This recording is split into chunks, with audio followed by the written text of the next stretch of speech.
안녕하세요. 여러분들의 주식 멘토, 주식 스윙맨 정인호 인사드리겠습니다.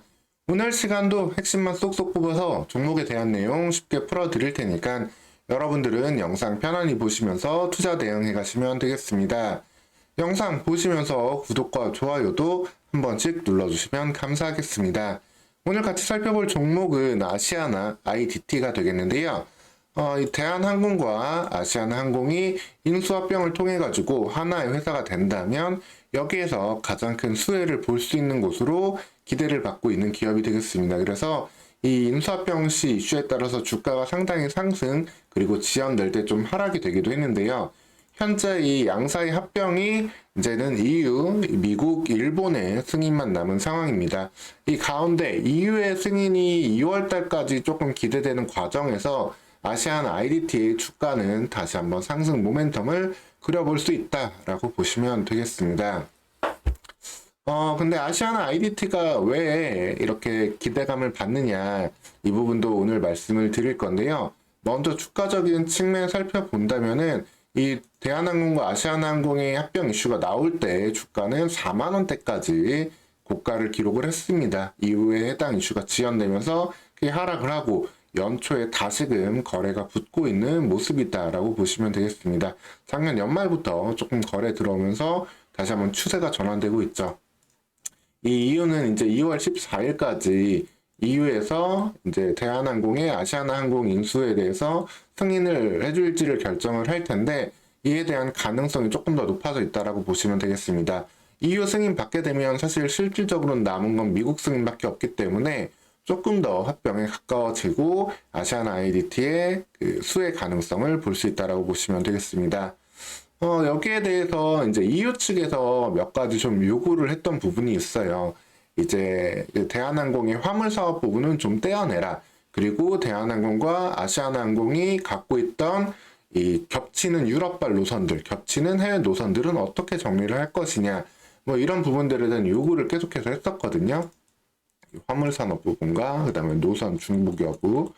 근데 이 부분에 대해서 이걸 누가 그럼 좀 가져가 줘야 되는데 사실 우리나라의 대형 항공사는 아시아나 대한항공 두 곳뿐이잖아요. 다른 것들은 모두 LCC라고 해서 로우코스트 저가항공사입니다.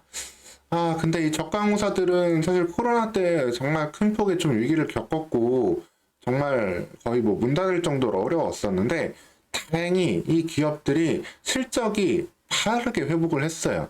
2023년도 실적을 크게 회복을 하면서 대표적인 저가항공사 제주항공, 진에어, 티웨이 모두 1조 클럽에 다시 한번 가입을 했습니다. 매출 1조 원을 기록을 한 건데 이만큼 LCC들의 실적과 체력이 늘어났고 다시 한번 사업을 확장할 수 있는 여지를 갖게 되었습니다. 즉, 이 LCC들이 대한항공의 화물 사업부와 그 다음에 유럽발 노선들도 일부 가져갈 수 있는 가능성을 갖게 된 거죠.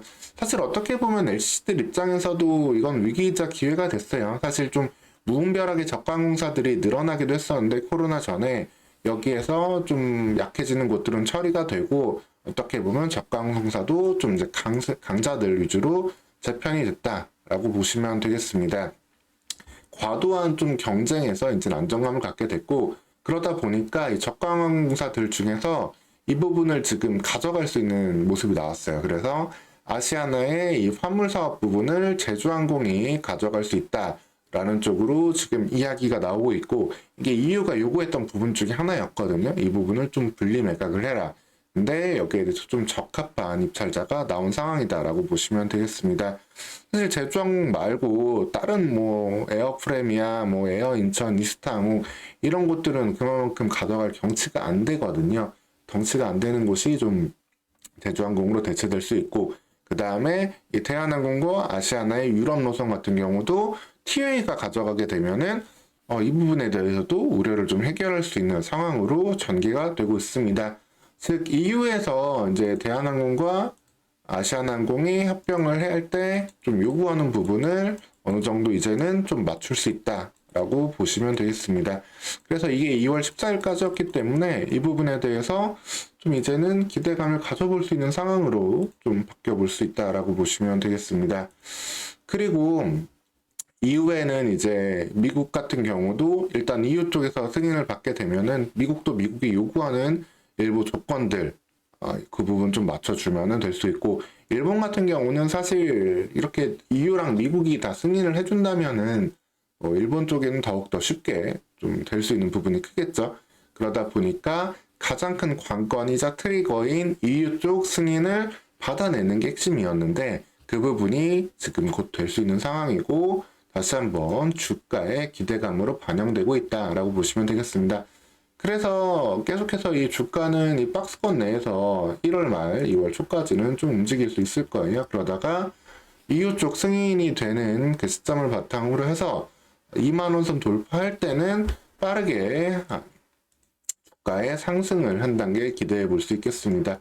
그러면은 28,000원 선까지는 충분히 열려 있는 상황이다 라고 보시면 되겠고, 이후 미국 쪽과의 전개에 따라 가지고 2020년에 기록했던 주가까지 그 부근까지 한 37,000원까지는 충분히 또 갈 수도 있는 그런 모멘텀 있다라고 보시면 되겠습니다. 그러면은 왜 아시아나 IDT가 왜 이 합병이 있어가지고 수혜를 받는지 이 부분도 말씀을 드리면은, 사실 아시아나 IDT가 하고 있는 일은 특별한 일은 아니에요.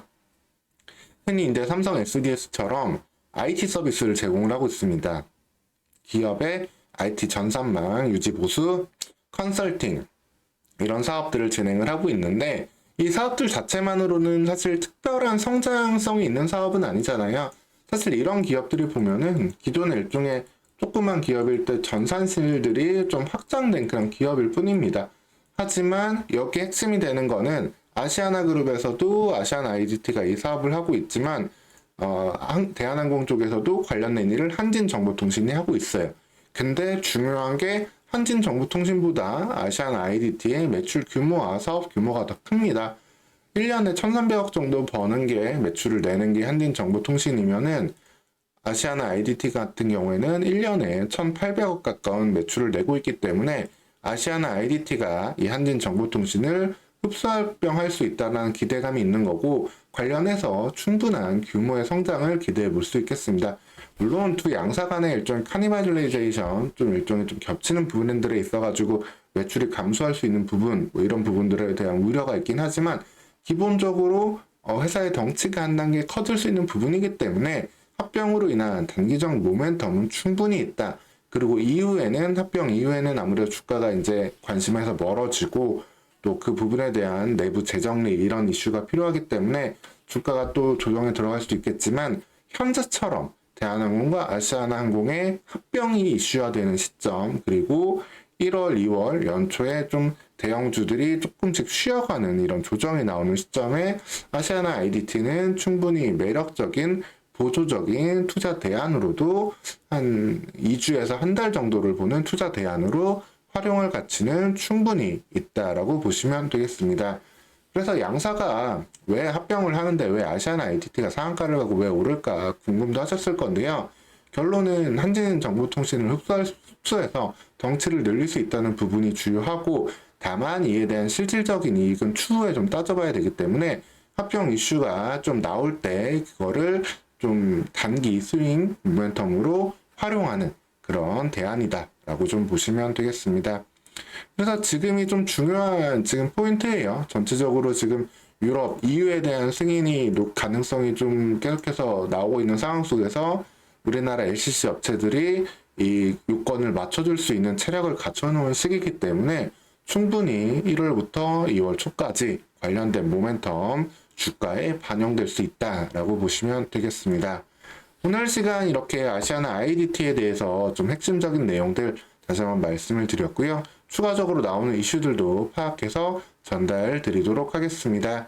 오늘 시간도 영상 시청해 주셔서 감사드리고요. 다음 영상에서도 계속적인 안내 드릴 테니까 구독하시고 편안히 시청하시면 되겠습니다. 다시 한번 시청해 주셔서 감사합니다.